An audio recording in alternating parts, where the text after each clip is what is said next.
Hello, folks, and welcome to Games We Never Play. This is the 4th episode in this season, and finishing up our Zelda Reclaiming the Wild series. This is the episode where we kind of go through and talk about the game, what we liked about it, what we didn't like, things that could be improved, and things that were just amazing, things that really rocked our worlds. Let's go around the table, and everyone will introduce themselves. I'm your host, GM Mace. Let's go. Hi, I'm Michael R. Holmes, and I was playing Fletchling, the Hylian sort of spunky ranger type. Yeah, that's what I did. Hey everyone, my name is Stephen Pope, and I was playing Dello the Deku Scrub. It's JD Zelman, and I was playing Gormondo the Goron. This is Blythe Kala. I was playing Nocturne the Twilight. So this is from developer Mike, also known as Elemental Knight Online, and additional design was by Rob Benson. And you can find this, I believe it's at reclaimingthewild.com. Let me confirm. Zelda RPG and Google. You know, it's one of those good things you think you should have like pulled up. We'll get to that in a second. So we just played roughly 2 hours of it. We went through character creation and did the whole 9. Let's start with, first off, the world itself. The details given, the races provided, and the tools given to play said characters. How do we feel about it? Well, that was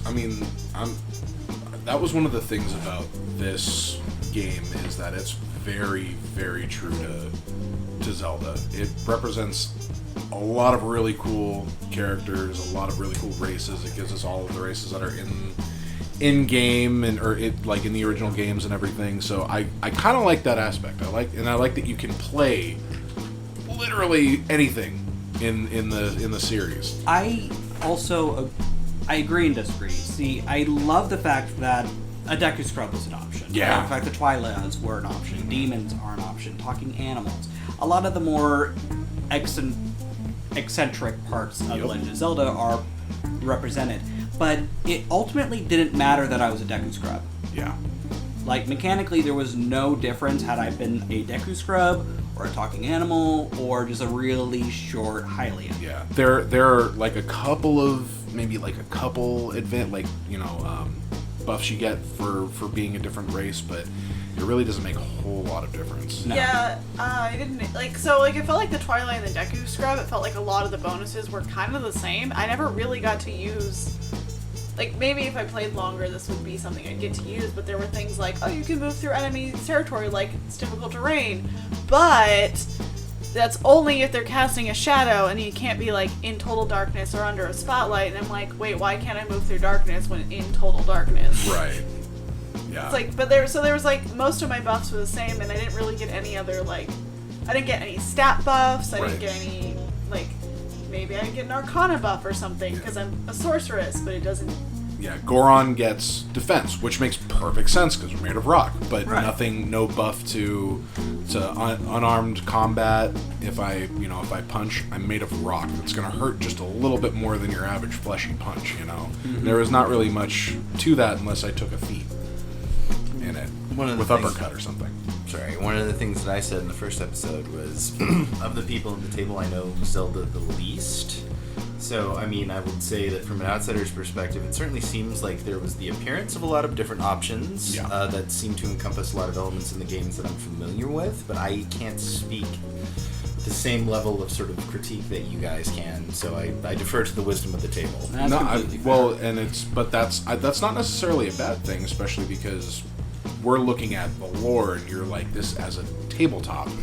How is this as a tabletop? And Well, that's, yeah, but as a tabletop, I felt like since the part of the things I love about other tabletop games is there's a reason you want to match a certain class with a certain race, because that race gets X amount of buffs, whereas in this game it felt like it didn't matter.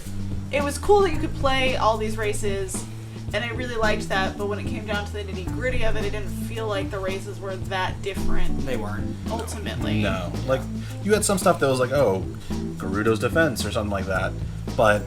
Well, that was the only one that we ever actually saw in play. Yeah. And that's not our new Darmani's race. Defense, yeah. Yeah. Well, we have the Twilight one, the Twilight Transit, but we I didn't get didn't, to. I didn't get to use it, and also we didn't really ever get to figure out why it doesn't work in Total Darkness. Right. Yeah. So- Can't figure that one out. I feel it's necessary to say this is a free RPG. It's, made by fans, all that stuff. And I feel kind of like I'm kicking a dog saying this. There's no reason for this book to be 275 pages. Okay, that's fair. I mean, Yeah, there's a lot to it when there doesn't seem... It's a lot of stuff, but not a lot of substance. It's just a lot. Yeah. Yeah, it's a lot of stuff, but not a lot of actually. There was a lot of spells and feats and techniques, but none of those were really that fleshed out. None of those there wasn't a lot of with my spell casting that I was doing the last couple episodes. None of that was described. We just kind of made it up on the fly, Right. which can be fun, but I think RPGs work best when you have a sound structure that you can play in and then work your way outside of that structure from there. my biggest issue, if we're getting to the actual game design nitty gritty of it, is one, there's nothing that felt like Zelda. Nothing. Yeah. There's nothing in here that was like, oh, that is such a Zelda thing. The most Zelda part of it was everything that you were, the GM was coming up with, and that fact that it was Gorons and Dekus and... Instead of elves Yeah, and the Dragonborn. fact that you brought Ferrari into it. Okay, it's Zelda, but it could have been anything. Well, I would counter maybe, and I can't speak for the game designer obviously, but maybe because it is a free game, a fan-designed game, that the sort of assumption is there that you will know enough of the lore that you will craft a story based around it, and they don't need to hold your hand so much. I mean, mechanically, all right. So, go ahead. Well, I will say, when I was looking through a lot of the feats that had a boomerang involved or something like that, there were a lot of things that were very Legend of Zelda specific, like catching something on a boomerang and bringing it back. That's a thing. That's a Zelda thing. But again, it wasn't really enough to, In regards to it being a Zelda, something that evokes a Zelda feel is the idea of the simplicity of Zelda. You hit something with your sword, it either does okay damage, or you use a special weapon and it does more damage. Everything in this was like, okay, you hit it, and then you have oodles of math just to determine your 2 hits, whether it lands, and then the damage, and then you subtract the defense, and it felt like the math got in the way of the game. a little bit. There's so much math. There was a shocking amount for a free Zelda-themed game. There was also, why are there I guess this is kind of something that Call of Cthulhu and Trail of Cthulhu do when you have a ton of stats like this. But I don't understand why there are all these stats. Yeah. Doubly so when it's already 2 clicks away from just being powered by the apocalypse. Yeah. Why not just, if you want simple, fun Zelda, why not just go that powered by the apocalypse route? And if you want it more complicated, just do a hack of Dungeon World. Yeah. Yeah, I mean, I'm a little... A lot of it felt very weird, why don't I use my magic stat when I'm casting magic? What's the point of having magic and arcana if they don't do anything in this? I feel like there needed to be a D&D type thing where you have your base stats and then extra skills that you can put into, or make those skills different enough. There's just a lot of stuff that I didn't understand. Why don't... It was I use willpower to cast, but I don't use magic to cast, but magic powers my magic skill, and you not still have to roll it to hit, Yep. so you're being taxed at every... Yeah, and then Interval. decimals are a thing in this game, which I have... If I ever Why? see a decimal in your game, I'm gonna be very concerned. I mean, there's no reason for it except for, Is there a reason for us to jump?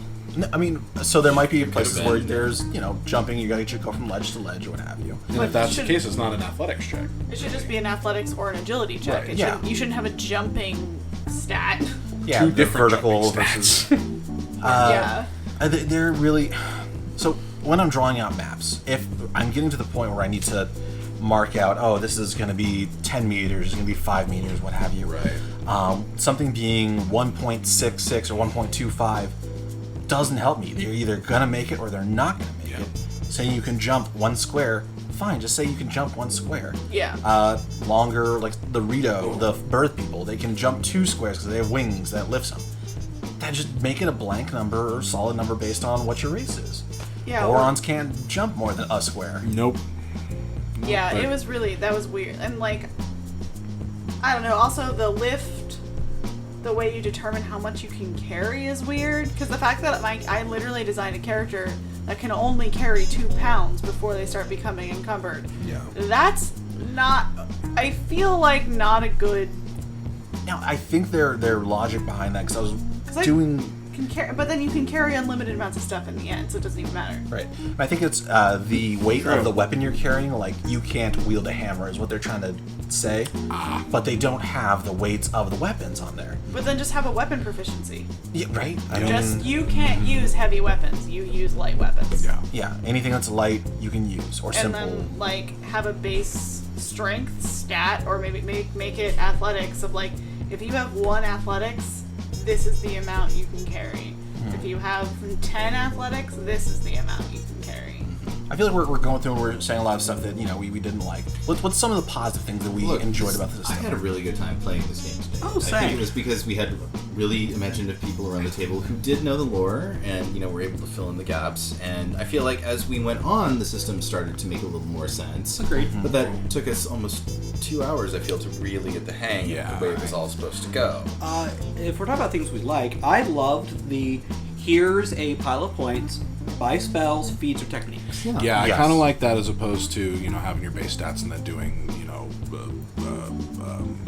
Your Here's level skill package. package. like That's what you skills, get. right? Yeah, Yes, I like that too. But I also, I kind of liked, especially with my stats, I like the starting ones that they're like, if you don't want to do your own point buy, here's a suggestion. I mean, they had like 5 or 6 of them, and I they like that fit too, really yeah. well. That was great. That was a great design for them. They did a great job on that. I love doing it was like powerful, like nothing negative, everything all powerful. Yeah. And I'm like, it's great. It's a great little system. But again, few too many stats on here. And I do like the reason I like the idea of having base stats, like even with the trait buy, which I liked. Yeah. I liked the hero tokens and like being able to Yeah. upgrade those stats. But I do kind of wish there was like a base stat that at the very least gave me bonuses to these.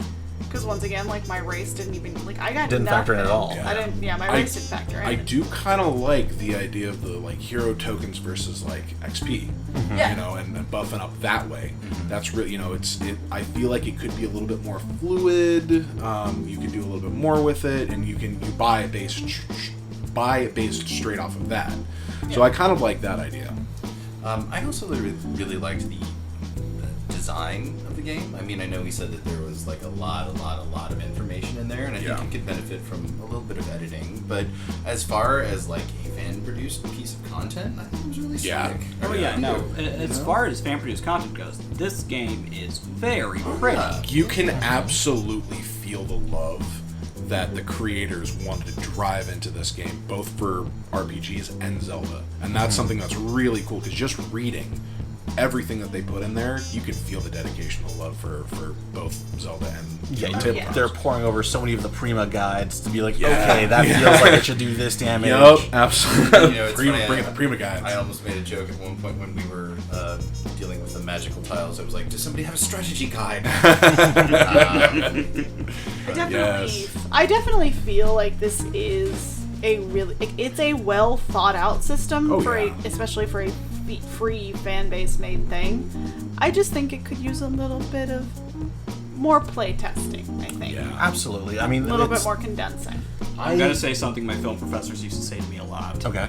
It's a great first draft. Yeah, Yeah. I was going to say it's a great version 1. I mean, I think there's a lot here, and I think, like you said, it's 2 steps away from Apocalypse or Dungeon World.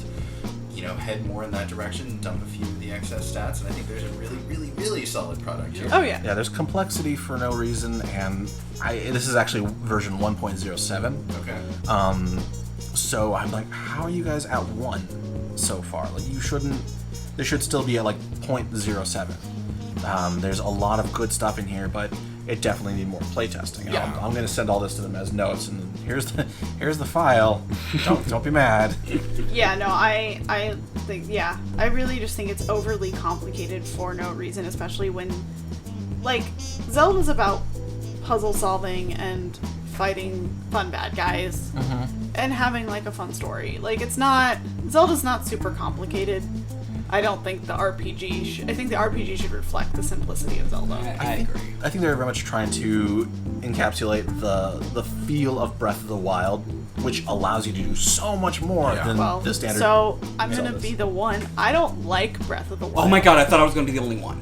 Because it overcomplicated and it made an open world game out of a game that should not have been open world. But the first game's an open world game. Well, Not really. yeah, it No is. opinion on Breath Don't of the Wild. say. You Like, have should be there's outraged. a streamlined story to follow. I have a Well, very there's- strong opinion the opposite way. It was probably one of my favorite games of all time. And Yeah. I am aware it is not a popular opinion. I do have to say, I hate having my equipment have kind of this countdown on them. Yep, the durability, and you know what? I don't. I don't like that in the video game. I don't want it here. Yeah, I like games that let you turn it off. So like, Yeah. I'm not the biggest fan of open world. I have a little bit of an issue with them because if I don't have a goal, I will just stop playing them because I'm bored. I'm like, I don't want to endlessly grind for no reason. But like with Skyrim and Fallout, there are certain difficulties where those things come into play. But for the most part, you can usually avoid or easily fix it before it becomes a problem. Like it'll say your armor is needs to be repaired, and you can usually find the components and repair it right then and Yeah, there. with Breath of the Wild, you didn't know your thing was going to go until it Starts exploded. yes, blinking red. Yeah. And Which that's is not something cool. I really wish that they could do with this. Like, oh, you can craft. Why can't I repair? Yeah. You know, you Yeah, don't. what's the point of having a crafting and mechanics stat if you can't? What do you do with that if you can't fix Well, it? yeah, mechanics and smithing. And Yeah. smithing. Yeah. And Who says you can't reforge something or repair something? Yeah, it's very weird. The things they chose to omit and leave in, I find very interesting. There isn't like a clear reason to have some of these in here, like discipline. Like, sure, I don't know how many ways you would use discipline. And in you a have game. magic, arcana, and enchanting. Yeah. Like so I get it. but- I get having see, that's the thing. This is where it's like one of these needs to be a base stat. The magic needs to be a base stat that adds a bonus to Arcana and Enchanting if you want those to be. Like, you need to condense. Oh yeah, I see the game design reason for this, because for power, you have your attack, which is combat, and then you have your craft, which is smithing. For wisdom, you've got your magic, and then you've got your enchanting, which is your craft. Yeah. And it felt Why- like they tried to do that, but why- they didn't have a good reason for it. Why is cooking under courage? Because you got to eat Is whatever that- you make. Is that okay? That- All right, that's that's fair. pretty accurate. It does take Honestly- a lot of courage to eat what a Goron cooks you. I I gotta don't tell think you cooking that. should be under wisdom if you're I was going gonna with, say, willpower and yup. stuff there. It does feel Same thing with insight. Why is nature under courage? it does feel like a lot of these stats could be combined with other stats, and Yeah. also their placement feels a little wonky. I feel like for a lot of the courage ones, they're like, shoot, we can't put it into power and wisdom. All right, we'll Also, just put what it in is- courage because there's room. Yeah. Also, I know what guile means as a word, but I feel like as a stat, that's Yeah. a It's little like if I had a stat strange. that said gumption. Yeah, Yeah, which like- is a stat in a game, isn't it? Yeah. It is. Is it? There's, I think it's Spirit of 76 or 77 or whatever. No, I think Oh, it's one of goodness, the we need to put the that on gumshoe here. things. Yeah, I was gonna say I think it's gumshoe. Gumshoe has gumption as a stat. Yeah, intimidate, guile, they're all separate places. Yeah, again, a lot of really good things about this game. I would play it again and homebrew it a little bit. So Well- let's consolidate. Let's find what is one point that we liked, one point we didn't like, and then we'll keep going from there. All right, Michael, you want to start? I mean, I liked that it was. Come back to me. Okay, I'll start with I really liked the feat spells and techniques. I think that's a great idea to just be like, here's 12 points, have fun. And I also liked how this game definitely loves its source material. That's Yes. another thing I feel I just need to say. This game loves its source material. What's bad though is I feel like it's trying too hard to be crunchy when it's just not necessary. This doesn't need to be a crunchy system. You could have like 4 skills under each stat, give each one. I keep thinking of Cult Divinity Lost, where you have your major stat and that finds some other stats. Yeah. Why not? Yeah. So Yeah. that's me. All right, I'll go now. Sorry, Yes. I was holding my action in the round, but now I'm going to take it. I liked the customization options for the characters. I mean, I feel like they could have been cleaned up a little, but I did like the feats and the techniques and the different kind of spells, and you can kind of choose your own adventure in that respect. You know, like I said, I feel like it was a little overcomplicated and got in the way of actually being able to just be fun without overthinking it. I would have liked to have a bit more time with it in terms of, especially for like role playing and out of action and like, you know, kind of basically going to the inn, you know, exploring what you can do with like, because I didn't get to utilize, you know, Home on the Range. Yeah, that's totally my fault. No, You guys no, could no, totally no, use it's- adventuring and cooking. But it also takes a lot more, you know, it takes a lot more time.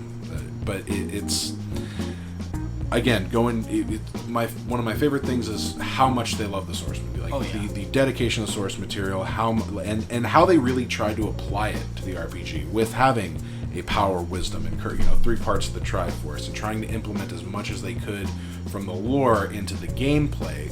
But again, a lot of it's overcomplicated. I love how much material we have, but at the same time, I don't. You know, I love how much they're willing to delve into it, but it could have been edited. Yeah, they definitely need a layout editor. Yeah, like I love the attempt at using the source material and making an RPG out of the source material, and I think they have got a game here, and I think that there is very much just like this is very much going to be a great Zelda RPG if they keep tweaking it. One thing I really didn't like was there's a lot of content in the RPG, but like none of it went into the rules behind the feat, spells, and techniques. Yeah. And I liked the options, like they all sounded cool, but I think it needed to pull a little bit more of the like D&D thing where it's like, this spell, you need to roll to hit this, this does this, these are the caveats, and because right now it feels too much up to us. Like, Dark Magic Missile, like Magic Missile does an okay amount of damage in D&D, but the fact that I was just like slaying with that spell was like, okay, maybe it's a little too much, but because it doesn't specify if it's damage per bolt. It doesn't specify how the damage works. It doesn't specify if my bonuses come into those things. Like, it doesn't really... It just says 8 plus this, or times 3, and I'm like, well... What does that mean? So, in terms of overcomplication, I like not giving enough for when we need it and giving too much when we don't. Yeah. For example, compel surrender, combat maneuver. The role is command, influence, and intimidate. So it's 10 plus rank plus discipline plus fortitude. But there's a skill for command, influence, and intimidate. Right. Exactly. And then, you know, target willingly gives up. That's great. But I feel like that's just an intimidate check. Yeah. It's could just be an one intimidate, thing. right? Or an influence. Like, it has to be. It's like just use one of these 3 things. Right, exactly. And then it specifies like everything that foe is in peril. Foe believes that. I love how much is in here, but it's too much, and there's too much going on for something that's just an intimidate check. You know? Yeah, it's like, this is fine if it's an intimidate check, and it's like, in these cases, it will take worse of a penalty. Like, that's fine, because it has, for those who you can't see us, so there's a list of things that, like, will make it worse, like if it's in peril, or believes they have no chance, but, like, what is that? They believe they have little to no chance to win the fight. Like, That's fluff that you're trying to put into crunch. Yeah. It's hard to do. Yeah. It's like, but they didn't do that for the feat, spells, and techniques. Yeah. And those, I think, needed more than that. Right. Like, I think there is almost a great game here, but it's not there yet. So I'm going to say something kind of controversial, and it's a note to the developer. Make this like 4th edition. Oh, Wow. okay. I Yeah, that's very. Yeah. I see it. a video game. That Yeah. like, Yeah. 4th edition Yeah. has, I think, I Very don't video like gamey. 4th edition, but it is very video gamey. I enjoyed it. And that was their attempt to get all the Warcraft fans Yeah. on board. They will never admit that. Like, I've talked to many of them. They're like, no, that was not. We just want to do our thing. It's just that 4th edition's unnecessarily crunchy, Yeah. which is the same problem with this game. Well, this game is crunchy when you don't need it. Yeah. And I think that it needs more crunch, but in the right ways. So, simplifying the attacks. Like, here's your at will. You can swing your sword. That is an at will attack. Yeah. You can cast a Or bolt just- at will. Your action. Yeah, like, your Just action. have your action, free Um, action, bonus, like have all those. And if you have your feat or spell, like, you can do this once per fight. You can do this twice per fight. Something like that to Yeah. make it easier. Instead of like, oh, that's going to cost me 5, but if I drink this potion here, it's going to give me 3 more. And then you're like doing math, but if I took a rest before we did the fight, and then if I did this thing, you're overcomplicating what should be a simple, straightforward combat. Agreed. It is a chessboard that you move your pieces around, strike the enemy, reposition, strike again. Yeah. I would also like to see more for puzzle solving, because Zelda is a lot of puzzles. yeah. This was all me. Yeah, no, They it's- did not have anything in the book. That's what I'm Well, saying. and like, that's one of the things in the intro for the books is in the book they said, this is a game where you solve puzzles. and then it's nothing like, about puzzle solving. No sample puzzles. They had a few traps, but that was like it. Fascinating. Yeah. Like I combed it for GM advice, and there really wasn't much. It's on you, sucker. Pretty much, it was like, here's a shit ton of stuff about crafting and making things. I'm like, great, but what if we're in a dungeon? Yeah. Like 90% of the game. Which, once again, like, as someone who is a Zelda fan but was lost with Breath of the Wild, like, crafting is not why I play Zelda. Yeah. I'm playing it for the Zelda, the puzzles, the fights, the characters. Like, I'm not playing it for the... I like that being an optional rule. So like durability Yeah. and crafting should be optional rules. You can make stuff, things can break, you Yeah. can make them better. Optional. Yeah. You will have your weapons, they'll work until you get a better weapon, and then you'll take that weapon. Yep. It's you sort of gilded the lily here. There's too much, but there's a really cool lily underneath. Yeah. So like take out a lot of this stuff you have in there and simplify it. Take some pages from 4th edition and do that. I mean, it's people are like, it's 4th edition sucks. But you will 4th never edition- hear GM May say ever again. Right. I mean, I also think there are some things that could pull from 5th edition, because 5th edition has a lot of simplicity where, like earlier in the game when I tried to ask if there was a way I could get a bonus for something based on the fact Oh, yeah, that I yeah. had darkness, and that's Advantage something that I things. feel like 5th edition allows for really well, is there's a lot of being able to be like, hey DM, I have this creative solution, could this work? And then the DM being like, yeah, you know what, that would work. Whereas this game didn't really, you were like, it doesn't say anything about that, and I don't know how to make it work because the system doesn't. At best, it gives you what's called a luck roll, which you can do, which is 2d6, and it's not useful really. It's you know what's in the in the boxes in the treasure chest. Yes, elotes. We're in Welcome Southern to- California. Yeah. That's a Mexican corn for those of you who are It's not delicious. here. Are they It's outside? so good. Yes, they are. I you might need to have to. go I get- might have to be right back. All right, go get some elotes. Call it here. Eat food. Yep. We can take a quick break for elotes. No! Elotes break. Corn break. Street corn. Yeah, I just simplify and get back to the basics of what Zelda is. Yeah. Yeah. You know, move 6 squares, great. I can attack and then I can move again. What? You don't need all this extra stuff. Little did we know we needed a player's guide for the game. That's something I do wish that they did. Was one, flip the layout so that you had the GM stuff and the stuff that's important for game Yep. masters, the stuff that's important for combat, and the stuff that's important for players in building characters. That would have been good. For some reason, it's got a master mode thing. I'm like, bitch, Yeah, you I don't have saw a that. regular I was like, wait a mode. minute. Don't give me a master mode. Yeah. Yeah, like there's so much here that has so much potential, and it's just not there yet. I was gonna say, I feel like this game is me in middle school. They say just have so much potential. I'm just, Oh. And look how far you've come. yeah. See, there is potential. So we like the game. It's got some great points to it. Overcomplicated for no reason. Yeah. Yeah. Cool. So next week we will be playing a new game system. Each month we're playing a new RPG.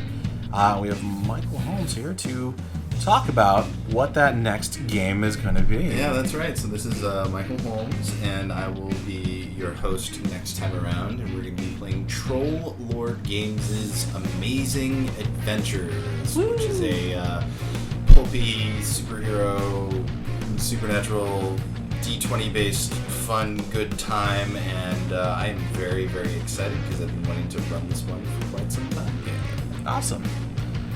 Well, I've been GM Mace. This has been Games We Never Play. You can make sure to follow us at Games We Never Play or GWNP_pod on social media, Twitter, Facebook, what have you. Where can they find the rest of you guys at? So this is Michael Holmes. You can find me on Twitter at MRH_3E or Michael R. Holmes on Instagram. I'm Stephen J. Pope. You can find me online at StephenJPope22. You can also find me on Uncanny Valley, a Chronicles of Darkness actual play at Uncanny Show, and you can also sometimes find me on Saving Throw Show at Saving Throw Show. This is JD Zelman. You can find me at JZelmus, JAYZELLMIUS, across many different social media platforms and Facebook, JD Voices. So, I know I'm supposed to be saying bye, but is it because you're the third edition of yourself, Michael? So he's the open source one. Okay. Okay. He's got the open game I will license. fully explain why someday. Okay, well, the mystery remains. Anyways, I'm Blythe Kala. You can find me on at Blythe Kala93 on all of the socials and sometimes Twitch. I also produce cool things and sometimes share that on there, so if you want to watch some funny videos that I make, you can follow me and find them. Bye! Alright, bye everyone. Everybody. See ya! It's dangerous to go alone. Take Dun, this. dun, dun, dun, dun, dun, dun.